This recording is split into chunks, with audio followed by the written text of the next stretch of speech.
तर पिंपरी चिंचवडच्या मुशीत इमारत कोसळून मोठी दुर्घटना झाली। यावेळी दुर्घटनेमध्ये बचावलेल्या एका महिलेनं तिची आपबीती सांगितली। आम्ही जेवायला बसलो होतो।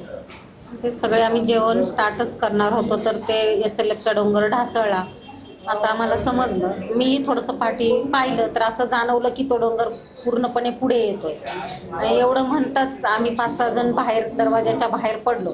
पण बाहेर जाऊन थोडंसं लांब फेकण्यात आलो आणि तिथंच आदळल्यामुळं थोडंसं पूर्ण अंधारमय झाल्यामुळं काहीच समजलं नाही की नक्की काय झालं होतं।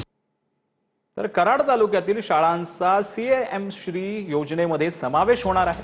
पंकज भोयार यांनी विधानसभेत ग्वाही दिली। आमदार डॉक्टर अतुल भोसलेंच्या मागणीला यश आले। आमदार डॉक्टर अतुल भोसले यांनी अधिवेशनात लक्षवेधीद्वारे हा महत्त्वाचा मुद्दा उपस्थित करत कराड तालुक्याच्या प्राधान्याने विचार करण्याची मागणी केली।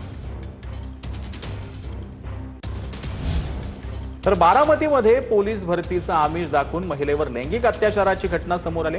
पोलीस उपनिरीक्षकासह एकावर गुन्हा दाखल करण्यात आला। न्यायालयाच्या आदेशानंतर बारामतीमध्ये गुन्हा नोंद करण्यात आलाय। पोलीस आरोपींना अटक करत नसल्याचा महिलेचा आरोप आहे। आरोपींना अटक न झाल्यास धरण आंदोलन करण्याचा पीडित महिलेनं इशारा दिला।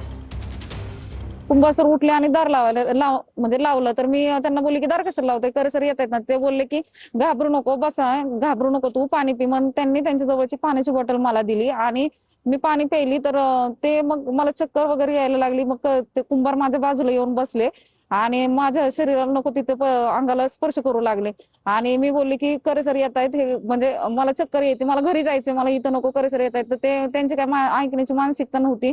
मग त्यांनी माझ्यावरती लैंगिक अत्याचार केला। पाऊण तासाने मग करे सर आले आणि त्या दोघांनी पण मला धमकी दिली की तू कोणाला काही बोलली तर आम्ही तुला भरती होऊ देणार नाही।